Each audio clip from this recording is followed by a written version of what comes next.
মানুষ স্বীয় কর্মেরই ফল ভোগ করে। এজন্য অপরকে দোষী না করে ভগবানের নিকট প্রার্থনা ও তাঁর কৃপার ওপর নির্ভর করে ধীরভাবে সকল অবস্থায় সহ্য করে যাওয়াই প্রয়োজন। যেখানে যেমন সেখানে তেমন, যখন যেমন তখন তেমন সৎসঙ্গে মেশো, ভালো হতে চেষ্টা করো, ক্রমে সব হবে।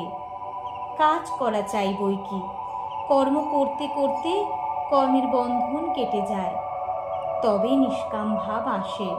এক দণ্ড কাজ ছেড়ে থাকা উচিত নয়।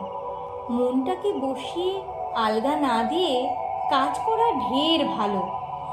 মন আলগা পেলেই যত গোল বাধায়। কাজই লক্ষ্মী, কাজে দেহ মন ভালো থাকে। এক দণ্ড কাজ ছেড়ে থাকা উচিত নয়।